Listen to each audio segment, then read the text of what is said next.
So again, we are discussing about the interpolation and the extrapolations on Newton's advanced differences method. ಈ ಸೆಷನಲ್ಲಿ ನಾವೇನು ಮಾಡ್ತೇವೆ ಅಂದರೆ session number 49 ಇದು BBA ಸ್ಟೂಡೆಂಟ್ಸ್ಗೆ final year BBA students 6th ಸೆಮಿಸ್ಟರ್ಸ್ಗೆ techniques for business decision 2ನಲ್ಲಿ ಈ ಮೆಥಡನ್ನು ಈಗೇನು ನಾವು ಒಂದು ಎಕ್ಸಾಂಪಲ್ಸ್ ಅಲಾಂಗ್ ವಿತ್ ಥಿಯರಿಯನ್ನು ನಿಮಗೆ ಎಕ್ಸ್ಪ್ಲೈನ್ ಮಾಡ್ತಾ ಇದ್ದೀನಿ.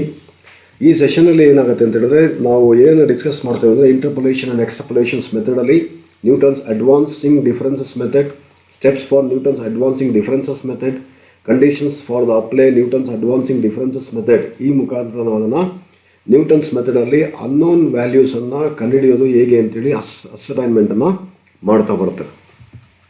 Learning objectives. These concepts help the student to familiarize with the methods of interpolation and extrapolation. The students will be able to know the methods of Newton's advancing differences method, steps for Newton's advancing differences method. This helps the students to understand the suitable methods to calculate the interpolation and extrapolation again. Session outcome. By the end of this session, students should be able to understand the concept of method of interpolation and extrapolation. Students should also be able to express their opinion regarding the suitable methods to solve the Newton's advancing differences method. This helps the students to understand the suitable method to calculate the interpolation and extrapolation. Already there, Newton's forward interpolation formula is to be used to estimate the value of any dependent variable corresponding to the given value of the independent variable if the dependent variable x increases by equal intervals and the value of x corresponding to which the value of y is to be interpolated in the first half of the series. If the value of a value to be estimated by prior to the first ವ್ಯಾಲ್ಯೂಗೆ ನಾವಿಲ್ಲಿ ಅಸೈನ್ಮೆಂಟನ್ನು ಮಾಡ್ತಾ ಬರಬೇಕು. For example ಇಲ್ಲಿ formula ತೋರಿಸಿ ನಿಮಗೆ Newton's formula of interpolations already ನೋಡಿ ಇಲ್ಲಿ yx this equals to y0 plus x delta one ಅಂತ ಹೇಳಿದ್ರೆ ನಾನು ಆಲ್ರೆಡಿ ಲಾಸ್ಟ್ ಬಿನಾಮಿನಲ್ ಎಕ್ಸ್ಪಾನ್ಷನ್ ಮೆಥಡಲ್ಲಿ ನಿಮಗೆ ಹೇಳಿದ್ದೆ ಡೆಲ್ಟಾ ಒನ್ ಹೇಗೆ ಬರುತ್ತೆ ಅಂತೇಳಿ ನಾನು ತೋರಿಸಿದ್ದೇನೆ. ಡೆಲ್ಟಾ ಒನ್ ತೆಗೆದುಕೊಳ್ತೇವೆ 0 plus x into x minus 1. ಇಲ್ಲಿ ನಾವು ಎಕ್ಸನ್ನು ಈ ವ್ಯಾಲ್ಯೂಸನ್ನು ನಾವೀಗ ಅಸೈನ್ಮೆಂಟನ್ನು ಮಾಡ್ಕೋಬೇಕು. ಎಕ್ಸ್ ವ್ಯಾಲ್ಯೂಸನ್ನು ಅಸೈನ್ಮೆಂಟ್ ಮಾಡ್ಕೋಬೇಕು ಅಂದರೆ x values the value of x which y is to be interpolated minus value of x to be x at the origin divide by differences between constitutive values of x ಅಂತ ಹೇಳಿದಾಗ ಈಗ x series ಮತ್ತು y series ಕೊಟ್ಟಿರ್ತಾರೆ. X ಸೀರೀಸಲ್ಲಿ 10, 20, 30 ಇದೆ. 10, 20, 30, 40, 50 ಹೀಗೆ ಕೊಟ್ಟಿದ್ದರೆ ಅದನ್ನು ಆ ಡಿಫ್ರೆನ್ಸಸ್ ಏನಿದೆ 10 ಮತ್ತು 20 ಎಷ್ಟು ಡಿಫ್ರೆನ್ಸ್ ಇರುತ್ತೆ? 10 ಡಿಫ್ರೆನ್ಸ್ ಇದೆ. 20, 30ಗೆ ಡಿಫ್ರೆನ್ಸ್ ಎಷ್ಟಿದೆ? 10 ಡಿಫ್ರೆನ್ಸ್ ಇರ್ತದೆ. ಅದನ್ನು ನಾವು differences between consecutive values of X ಅಂತೇಳಿ ಕರೆದು ಇದನ್ನು ಫಸ್ಟ್ ಎಕ್ಸ್ ವ್ಯಾಲ್ಯೂಸನ್ನು ನಾವು ಅಸೈನ್ಮೆಂಟನ್ನು ಮಾಡ್ಕೋಬೇಕು. ಈಗ ಫಾರ್ ಎಕ್ಸಾಂಪಲ್ ನಿಮಗೆ ಏನಾಗಿದೆ ಅಂತ ಹೇಳಿದ್ರೆ ಎಕ್ಸ್ ವ್ಯಾಲ್ಯೂಸ್ ಕೊಟ್ಟಿದ್ದಾರೆ. You require to assign the value of X is the value of x is 35 or 42, 43 ಅಂತ ಕೊಟ್ಟಾಗ 43 minus original value 10, 43 minus 10 divide by 10 ಮಾಡ್ತಾರೆ. ಆಗ ನಮಗೇನು ಸಿಗುತ್ತೆ? ಎಕ್ಸ್ ವ್ಯಾಲ್ಯೂ ನಮಗೆ ಸಿಗ್ತದೆ. ಆನಂತರ ಈ ಫಾರ್ಮುಲಾಸನ್ನು ಅಪ್ಲೈ ಮಾಡಬೇಕು.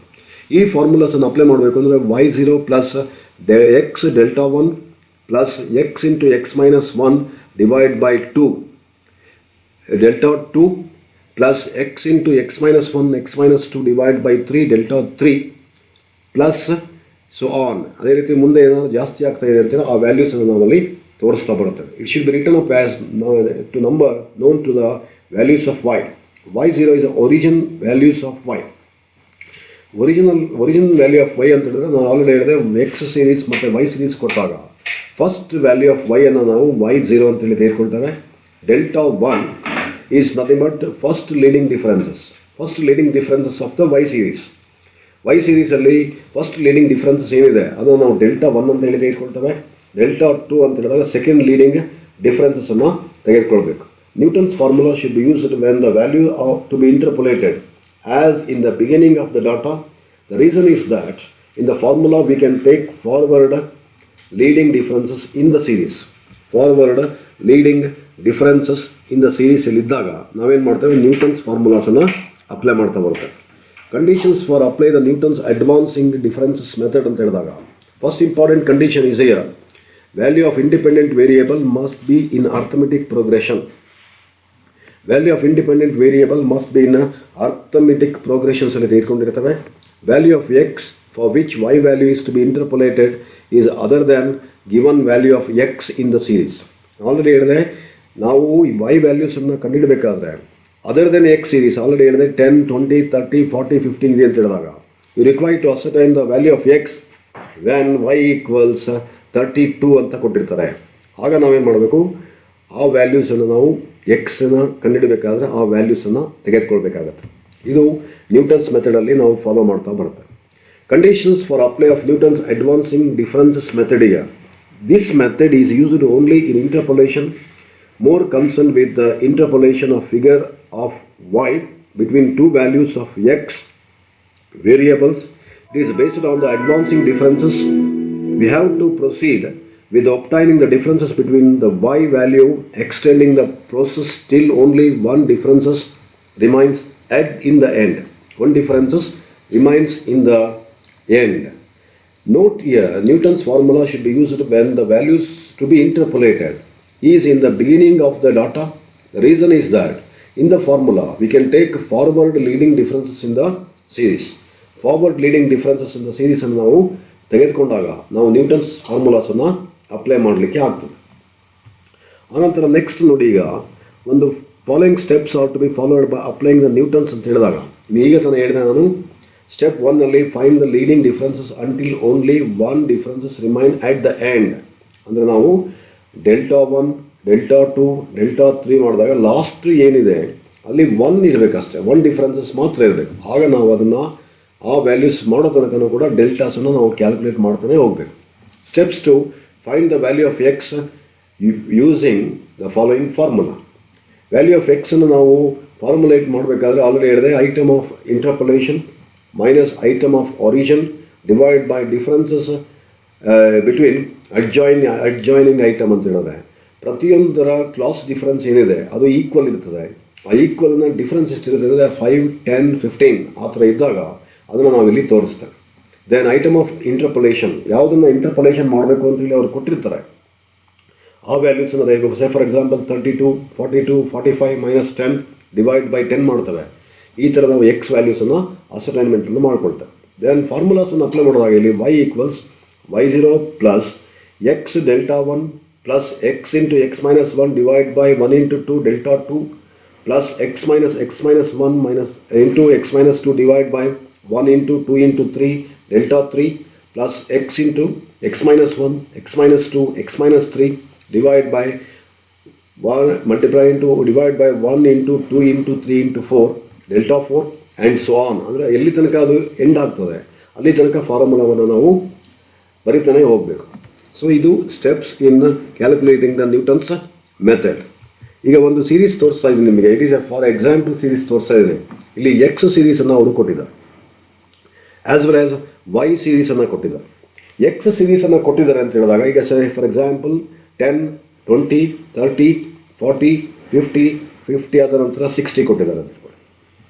ವೈ ವ್ಯಾಲ್ಯೂಸ್ ಕೊಟ್ಟಿದ್ದಾರೆ 25, 27, 38, 49, 53, 72 ಕೊಟ್ಟಿದ್ದಾರೆ ಅಂತ ತಿಳ್ಕೊಳ್ಳಿ. ವೈ ವ್ಯಾಲ್ಯೂಸ್ ಇದು ಕೊಟ್ಟಿದ್ದಾರೆ ಅಂದರೆ ಅದು y0 ಬಿಗಿನಿಂಗಿಂದ ನಾವೇನು ಮಾಡಬೇಕು ಅಂದರೆ y0, y1, y2, y3, y4, y5 ಅಂತೇಳಿ ಬರ್ಕೋಬೇಕು. ಆನಂತರ ನಾವೀಗ ಡೆಲ್ಟಾ 1 ಕಂಡುಹಿಡ್ಕೋಬೇಕು. ಡೆಲ್ಟಾ 1 ಕಂಡುಹಿಡ್ಕೋಬೇಕಂದ್ರೆ y1 ಮೈನಸ್ y0. ಅದು ನಾನು ಆಲ್ರೆಡಿ ಹೇಳಿದೆ 20 ತೆಗೆದುಕೊಂಡಿದ್ದೇವೆ ಅಂದಾಗ ಇಲ್ಲಿ 25 ತೆಗೆದುಕೊಂಡಿದೆ. 25 ಮೈನಸ್ 20 ಯಾವೇನು ಬರ್ತದೆ ಡೆಲ್ಟಾ 1 ಬರ್ತದೆ. ಅದೇ ರೀತಿ ನಾವಿಲ್ಲಿ y2 ಮೈನಸ್ y1 ಮಾಡಿದಾಗ ನೆಕ್ಸ್ಟ್ ಫಿಗರ್ಸ್ ನಮಗೆ ಸಿಗ್ತದೆ. y3 ಮೈನಸ್ y2 ಮಾಡಿದಾಗ again next figure delta figure ನಮಗೆ ಸಿಗ್ತದೆ. y4 ಮೈನಸ್ y3 ಮಾಡಿದಾಗ ಏನು ನೆಕ್ಸ್ಟ್ ಫಿಗರ್ ಸಿಗ್ತದೆ. y5 minus y4 again next value ಸಿಗ್ತದೆ. ಈ ವ್ಯಾಲ್ಯೂಸ್ ನಂತರ ನೆಕ್ಸ್ಟ್ ನಾವು ಡೆಲ್ಟಾ 2 ಅಸೈನ್ಮೆಂಟನ್ನು ಮಾಡಬೇಕು. ಡೆಲ್ಟಾ 2 ಅಸೈನ್ಮೆಂಟ್ ಮಾಡಬೇಕು ಅಂದರೆ again from this figure to this figure. Delta ಇಲ್ಲಿ ಏನಿದೆ ಈ ಫಿಗರಿಂದ ಏನು ಮಾಡಬೇಕು, ಮೇಲ್ಗಡೆಯ ಫಿಗರನ್ನು ನಾವು ಸಬ್ಸ್ಟ್ರಾಕ್ಟ್ ಮಾಡ್ತಾ ಬರಬೇಕು. ಆಗ ನಮಗೆ ಏನು ಸಿಗುತ್ತೆ ಡೆಲ್ಟಾ 2 ನಮಗೆ ಸಿಗ್ತದೆ. ಡೆಲ್ಟಾ 2 ಅಗೈನ್ ಫ್ರಮ್ ದಿಸ್ ಫಿಗರಿಂದ ಈ ಫಿಗರ್ನ ಏನು ಮಾಡಬೇಕು ಮೈನಸ್ ಮಾಡ್ತೇವೆ, ಡೆಲ್ಟಾ 2 ವ್ಯಾಲ್ಯೂ ಸಿಗ್ತದೆ. Again this one delta again this ಫಿಗರಿಂದ ಇದನ್ನು ಮೈನಸ್ ಮಾಡಿದಾಗ ಡೆಲ್ಟಾ 3 ಅಗೈನ್ ನೆಕ್ಸ್ಟ್ ಒನ್ ಸಿಗ್ತದೆ. ಅಗೈನ್ ಇದಿಷ್ಟು ಕೂಡ ಡೆಲ್ಟಾ 2ನಲ್ಲಿ ತೋರಿಸಿದ್ದಾಯಿತು. Next delta 3 minus again delta 2ನಲ್ಲಿರುವಂಥ ಫಿಗರ್ಸ್ ನೋಡ್ತೇವೆ.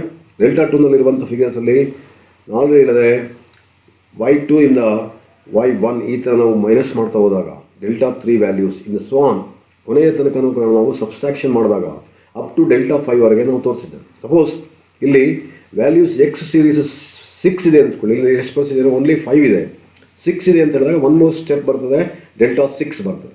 ಇಲ್ಲಿ ಎಕ್ಸ್ ವ್ಯಾಲ್ಯೂಸ್ ಏನು ಬರ್ತದೆ ಅಷ್ಟು ಡೆಲ್ಟಾಸ್ ಇಲ್ಲಿ ಇರ್ತದೆ. It is very simple. ಇಲ್ಲಿ x5 ಅಂತ ಹೇಳಿದ್ರೆ ಬರ್ಸಿದ್ದೇನೆ, x5 ಅಂದಾಗ 1 2 3 4 5 ಇಲ್ಲಿ ತೋರಿಸಿದ್ದಾರೆ, ಈ ವ್ಯಾಲ್ಯೂಸ್ ಅಲ್ಲಿ ಇರ್ತದೆ. ಸೊ ಈ ಥರ ನಾವಿಲ್ಲಿ ಟೇಬಲನ್ನು ಮಾಡ್ಕೋಬೇಕು. ಈಗ ಫಾರ್ ಎಕ್ಸಾಂಪಲ್ ಒಂದು ಎಕ್ಸಾಂಪಲ್ಸ್ ನಿಮಗೆ ತೋರಿಸ್ತಾ ಇದ್ದೇನೆ.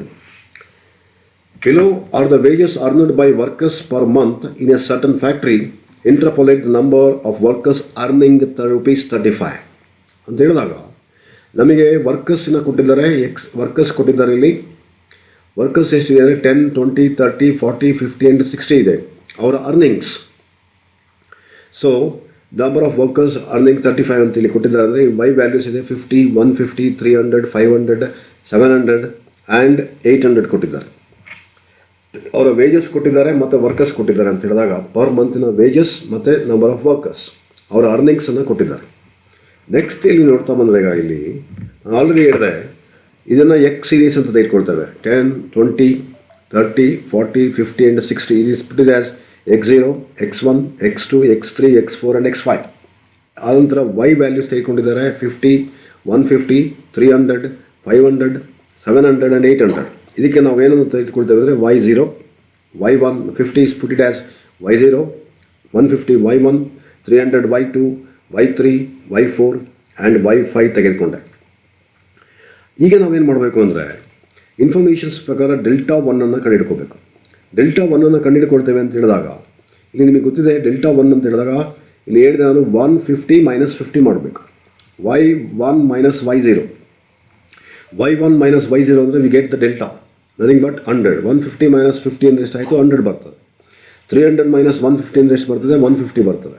ಅಗೇನ್ 500 - 300 ಅಂದರೆ ಎಷ್ಟು ಬರ್ತದೆ 200 ಬರ್ತದೆ. 700 - 500 ಅಂದರೆ ಎಷ್ಟು ಬರ್ತದೆ 200 ಬರ್ತದೆ. 800 - 700 ಅಂತ ಹೇಳಿದ್ರೆ ಎಷ್ಟು ಬರ್ತದೆ 100. ಇದು ಡೆಲ್ಟಾ 1ನಲ್ಲಿ ನಾವು ನೋಡಿದ್ದಾಯಿತು. ಈಗ ಡೆಲ್ಟಾ 2 ನೋಡಬೇಕು. ಡೆಲ್ಟಾ 2 ಅಂತ ಸೆನ್ಸ್ ಡೆಲ್ಟಾ 1ನಲ್ಲಿರುವಂತಹ ಮೊದಲ ಫಿಗರನ್ನು ಎರಡನೇ ಫಿಗರಿಂದ ನಾವೇನು ಮಾಡಬೇಕು ಸಬ್ಸ್ಟ್ರಾಕ್ಟ್ ಮಾಡ್ತಾ ಬರಬೇಕು. ಮೊದಲ ಫಿಗರ್ ಎಷ್ಟಿದೆ ಇಲ್ಲಿ 100 ಇದೆ. 100ಅಲ್ಲಿ ಏನು ಮಾಡಬೇಕು 150 ನಾವು 150ನಲ್ಲಿ 100 ಏನು ಮಾಡಬೇಕು ಮೈನಸನ್ನು ಮಾಡಬೇಕು. 150 - 100 ಅಂದರೆ ಎಷ್ಟಾಯಿತು 50 ಆಯಿತು. ಅಗೈನ್ 200 - 150 ಇಸ್ ಈಕ್ವಲ್ಸ್ ಟು 50 ಬರ್ತದೆ. ಅಗೈನ್ 200 - 200 ಅಂದರೆ ಎಷ್ಟಾಯಿತು 0 ಬರ್ತದೆ. 100 - 200 100 - 200 ಅಂತ ಹೇಳಿದಾಗ ವಿ ಆರ್ ಪುಟ್ಟಿಂಗ್ ಆ್ಯಸ್ -100 ಬರುತ್ತೆ. 100ಅಲ್ಲಿ 200 ಮೈನಸ್ ಮಾಡಿದಾಗ ಏನು ಬರುತ್ತೆ -100 ನಮಗೆ ಸಿಗುತ್ತೆ. ದಿಸ್ ಒನ್ ಇಸ್ ಡೆಲ್ಟಾ 2 ಆಯಿತು. ನೆಕ್ಸ್ಟ್ ಸ್ಟೆಪ್ಪಲ್ಲಿ ಡೆಲ್ಟಾ 3 ಕಂಡುಹಿಡ್ಕೋಬೇಕು. ಡೆಲ್ಟಾ 3 ಅಂತ ಹೇಳಿದಾಗ ಈಗ 50 - 50 50 - 50 ಅಂದರೆ ಎಷ್ಟಾಗುತ್ತೆ 0 ಬರ್ತದೆ. ಅಗೇನ್ 0 - 50 ನೆಕ್ಸ್ಟ್ ಸ್ಟೆಪ್ ನೋಡಬೇಕಾದ್ರೆ 0 - 50 ಅಂತ ಹೇಳಿದಾಗ 0ನಲ್ಲಿ 50 ಮೈನಸ್ ಮಾಡಿದಾಗ ವಿ ಪುಟ್ ಇಟ್ ಆಸ್ -50 ಬರ್ತದೆ. ಅದೇ ರೀತಿ -100 ಅಗೈನ್ -0 ಅಂತ ಹೇಳಿದ್ರೆ again we put it as -100 ಬರ್ತದೆ. ಆ್ಯಂಡ್ ನೆಕ್ಸ್ಟ್ ಇದು ಡೆಲ್ಟಾ 3ನಲ್ಲಿ ನೋಡಿದ್ವಿ. ನೆಕ್ಸ್ಟ್ ಡೆಲ್ಟಾ 4ಗೆ ಬಂದಾಗ -50 - 50 -50 -0 ಅಂತ ಹೇಳಿದಾಗ ಅಗೈನ್ ಏನಾಗುತ್ತೆ ಇಲ್ಲಿ -50 ಬರ್ತದೆ. -100 ಅಗೈನ್ -50 -100 ಮೈನಸ್ ಆಫ್ -100 ಅಂತ ಹೇಳಿದಾಗ ಇಲ್ಲಿ ಏನಾಯಿತು ಅಂದರೆ ಮೈನಸ್ ಇಂಟು ಮೈನಸ್ ಏನಾಗ್ತದೆ ಪ್ಲಸ್ ಆಗ್ತದೆ. ಆಗ -100ಅಲ್ಲಿ +50 ಮೈನಸ್ ಮಾಡಬೇಕು. -100ಅಲ್ಲಿ +50 ಮೈನಸ್ ಮಾಡಿದಾಗ ಎಷ್ಟು ಬರ್ತದೆ ಇಲ್ಲಿ -50 ಬರ್ತದೆ. ಇದು 4th ಡೆಲ್ಟಾ ಸಿಕ್ಕಿದ್ದಾಯಿತು. ದೆನ್ 5th ಡೆಲ್ಟಾ ತೆಗೆದುಕೊಳ್ಬೇಕಾದ್ರೆ -50 ಮೈನಸ್ ಆಫ್ -50 ಮೈನಸ್ ಆಫ್ -50 ಅಂದರೆ ಮೈನಸ್ ಇಂಟು ಮೈನಸ್ ಏನಾಗುತ್ತೆ ಇಲ್ಲಿ ಪ್ಲಸ್ ಆಯಿತು. -50ನಲ್ಲಿ +50 ಮೈನಸ್ ಮಾಡಿದ್ರೆ ಏನು ಬರ್ತದೆ 0 ಬರ್ತದೆ. -50 +50 ಅಂತ ಹೇಳಿದಾಗ ಏನಾಯಿತು 0 ಬರ್ತದೆ. ಇದಿಷ್ಟು ಡೆಲ್ಟಾ 5ಗೆ ಕಂಡುಹಿಡ್ಕೊಂಡಿದ್ದೇವೆ. ಸೊ ಈ ಥರ ನಾವಿಲ್ಲಿ ಫಸ್ಟು ಟೇಬಲನ್ನು ಅಸೈನ್ಮೆಂಟನ್ನು ಮಾಡ್ಕೋಬೇಕು. ನೆಕ್ಸ್ಟ್ ಸ್ಟೆಪ್ ನೋಡಿ, ಈಗ ನಾವೀಗ ಎಕ್ಸ್ ವ್ಯಾಲ್ಯೂಸನ್ನು ಅಸೈನ್ಮೆಂಟ್ ಮಾಡಲಿಕ್ಕೆ ಹೇಳಿದೆ. ಎಕ್ಸ್ ವ್ಯಾಲ್ಯೂಸನ್ನು ಅಸೈನ್ಮೆಂಟ್ ಮಾಡಬೇಕು ಅಂದರೆ ನಿಮಗೆ ಪ್ರಾಬ್ಲಮ್ನ ಫಸ್ಟ್ ಸೆಂಟೆನ್ಸಲ್ಲೇ ಬರ್ತಿದ್ದಾನೆ. ಅರ್ನಿಂಗ್ ಆಫ್ ₹35 ಅಂದರೆ ಅದು 35 ತೆಗೆದುಕೊಂಡ್ವಿ. ಮೈನಸ್ ಐಟಮ್ಸ್ ಆಫ್ ಇಂಟರ್ಪೊಲೇಷನ್, ಯಾವುದನ್ನು ಯಾವ ವ್ಯಾಲ್ಯೂಗೆ ನಾವು ಇಂಟರ್ಪೊಲೇಷನ್ ಎಕ್ಸ್ಟ್ರಪೊಲೇಷನ್ ಕಂಡುಹಿಡಿಬೇಕು ಅದನ್ನು ತೆಗೆದುಕೊಳ್ಬೇಕು. ಮೈನಸ್ ಒರಿಜಿನಲ್ ವ್ಯಾಲ್ಯೂ ಎಷ್ಟಿದೆ 10, ಟೇಬಲ್ ಪ್ರಕಾರ ಒರಿಜಿನಲ್ ವ್ಯಾಲ್ಯೂ ನೋಡ್ತಾ ಬನ್ನಿ, ಇಲ್ಲಿ 10 ಅಂತ ತೋರಿಸಿದ್ದಾರೆ. This one is 10.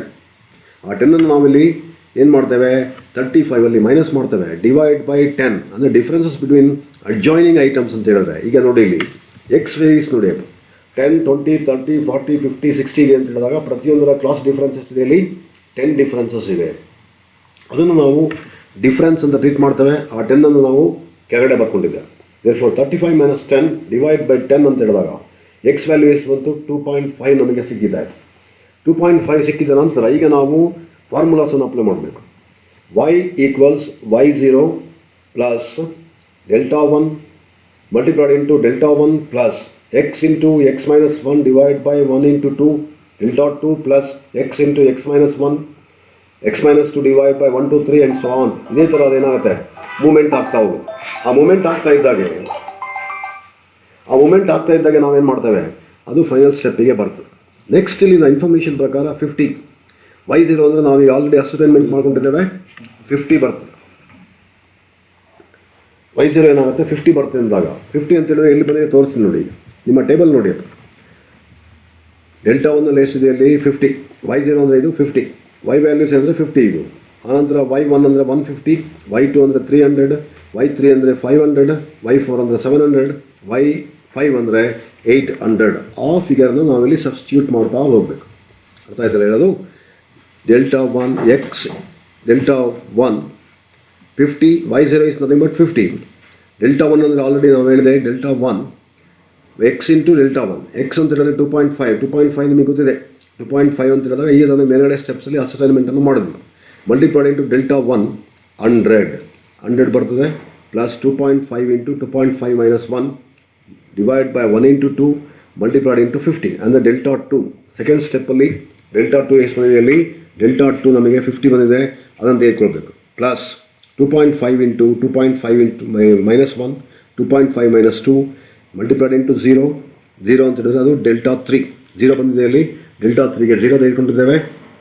Plus again 2.5 multiplied into 2.1 minus 1, 2.5 minus 2, 2.5 minus 3 divided by 1, divide by 1 into 2 into 3 into 4 and so on. Final step ವರೆಗೆ ತೆಗೆದುಕೊಂಡ್ಬಂದೆ. ಈಗ ನಾವೇನು ಮಾಡಬೇಕು, ಎಲ್ಲವನ್ನು ಕೂಡ ಸಿಂಪ್ಲಿಫಿಕೇಷನ್ ಮಾಡ್ತಾ ಬಂದಾಗ 50 ಬರ್ತದೆ. ಫಸ್ಟ್ 150 ಪ್ಲಸ್ 2.5 ಇಂಟು 100 ಅಂದರೆ ಎಷ್ಟಾಯಿತು, 250 ಆಯಿತು. ಈಗೇನು ನಾವಿಲ್ಲಿ 2.5 ಮಲ್ಟಿಪ್ಲೈಡ್ ಇಂಟು 2.5 ಮೈನಸ್ 1 ಅಂದರೆ ಎಷ್ಟು ಬರ್ತದೆ, 1.5 ಬರ್ತದೆ. 2.5 into 1.5 multiplied into 50 divide by 2 ಅಂತ ಹೇಳಿದಾಗ ಎಷ್ಟು ಬರ್ತದೆ, 93.75 ಬರ್ತದೆ. ನೆಕ್ಸ್ಟ್ ಮೊನ್ನೆ ಎಕ್ಸ್ ಸ್ಟೆಪ್ ನೋಡ್ತಾ ಬಂದಾಗ ಇಲ್ಲಿ ಇನ್ಫಾರ್ಮೇಷನ್ ಪ್ರಕಾರ ಪ್ರಾಬ್ಲಮ್ಸಲ್ಲಿ ನೋಡಿ 2.5 into 2.5 minus 1, 2.5 minus 2 into 0 the whole is putted as 0. ಇವೆಲ್ಲವನ್ನು ಕೂಡ ಡಿವೈಡ್ ಮಾಡಿದಾಗ ಏನು ಬರ್ತದೆ, 0 ಬರ್ತದೆ. ಯಾಕೆಂದರೆ 0 ಇರೋದ್ರಿಂದ the value is also 0. Next one 2.5 into 2.5 minus 1, 2.5 minus 2, 2.5 minus 3 divide by 1 into 2 into 3 into 4. Then multiply into minus 50 ಅಂತ ಬರ್ಸಿದೆ. minus 50 ಅಂತ ಹೇಳಿದಾಗ ಇಲ್ಲಿ ವ್ಯಾಲ್ಯೂಸ್ ಎಷ್ಟು ಬರ್ತದೆ, 1.953 ಬರ್ತದೆ. ಅಗೇನ್ ಲಾಸ್ಟ್ ಸ್ಟೆಪ್ ಕೂಡ 0, ಯಾಕೆಂದರೆ ಇಲ್ಲಿ ನಾವು ಇವೆಲ್ಲ ಡಿವೈಡ್ ಮಾಡಿದ ನಂತರ ಮಲ್ಟಿಪ್ಲೈಡ್ ಇಂಟು 0 ಅಂತ ಹೇಳಿದಾಗ value is also 0. therefore Newton ಸ್ಟೆಪ್ಸ್ನಲ್ಲಿ the final answer number of workers ಎಷ್ಟು ಬರ್ತದೆ ಅಂದರೆ earning of rupees 35 rupees earn ಮಾಡಬೇಕಾದ್ರೆ ಎಷ್ಟು ವರ್ಕರ್ಸ್ ಅದನ್ನು ಅರ್ನ್ ಮಾಡ್ತಾ ಇದ್ದಾರೆ ಅಂದರೆ 395.70 ಅಂದರೆ 70 ಅನ್ನೋ ವರ್ಕರ್ಸ್ಗೆ ನಾವು ಮಾಡಲಿಕ್ಕಾಗಲ್ಲ.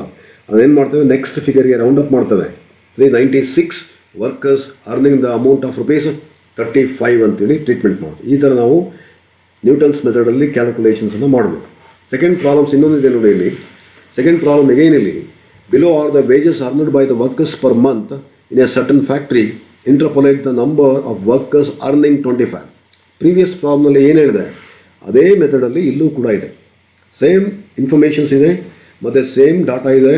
ಬಟ್ ಅರ್ನಿಂಗ್ಸ್ ಅಂದರೆ ಎಕ್ಸ್ ವ್ಯಾಲ್ಯೂಸ್ ಕಂಡುಹಿಡಬೇಕಾದ್ರೆ ಈ ಫಿಗರ್ನ ತೆಗೆದುಕೊಳ್ಬೇಕು. ಅಂದರೆ ಯಾವುದನ್ನು ತೆಗೆದುಕೊಳ್ಬೇಕು, 25. Same method, same formula, but x ವ್ಯಾಲ್ಯೂಸನ್ನು ಮಾಡಬೇಕಾದ್ರೆ 25 ಮೈನಸ್ 10 ಮಾಡ್ಕೋಬೇಕು. 25 ಮೈನಸ್ 10 ಮಾಡಿಕೊಂಡ್ರೆ ನಮಗೆ ಎಕ್ಸ್ ವ್ಯಾಲ್ಯೂ ಸಿಗ್ತದೆ 25 minus 10 divide by 10.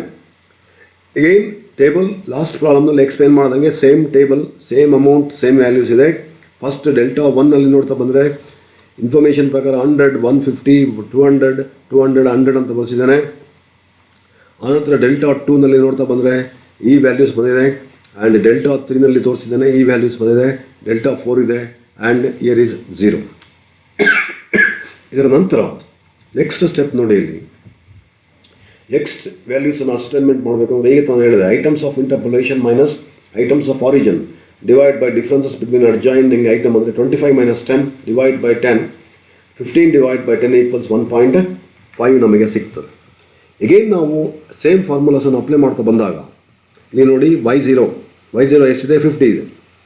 Multiplied into y0 plus X values already ಹೇಳಿದೆ ನಿಮಗೆ ಗೊತ್ತಿದೆ. 1.5ಗೆ ತಾನೇ ಅಸೈನ್ಮೆಂಟ್ ಮಾಡಿದ್ದೇವೆ. ಮಲ್ಟಿಪ್ಲೈಡ್ ಇಂಟು ಡೆಲ್ಟಾ 1 ಎಷ್ಟಿದೆ ಅಲ್ಲಿ 100 ಇದೆ. ಡೆಲ್ಟಾ 1 ಅಂತ ಹೇಳಿದಾಗ 100 ಇದೆ ತೋರಿಸ್ತೀನಿ ನೋಡಿ, ಇಲ್ಲಿ 100 ಎಲ್ಲಿ ಬರುತ್ತೆ ಅಂತ ಹೇಳಿದ್ರೆ this is consider as 100.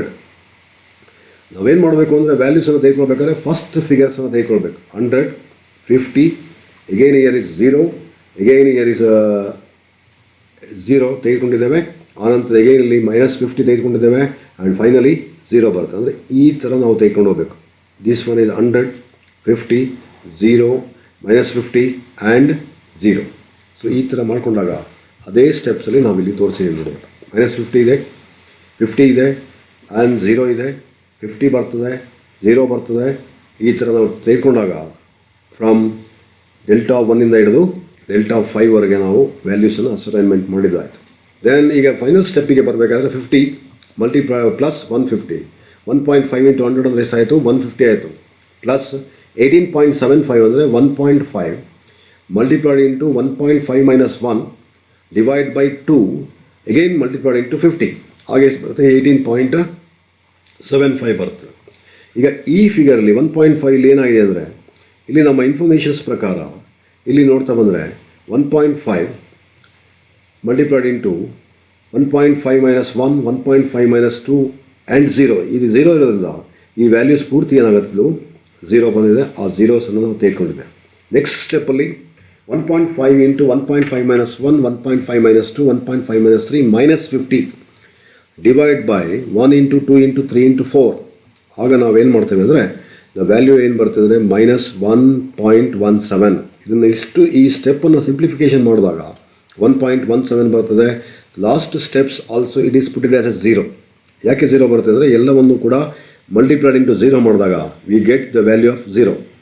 Therefore number of workers earning ₹25 is 217.57 or nothing but 218 workers ಎಷ್ಟು ಅರ್ನಿಂಗ್ಸ್ ಮಾಡ್ತಾರೆ, ₹25 ಅಷ್ಟು ಅಮೌಂಟನ್ನು ಅರ್ನಿಂಗ್ಸ್ ಮಾಡ್ತಾರೆ. This is about Newton's method. Okay, thank you one and all.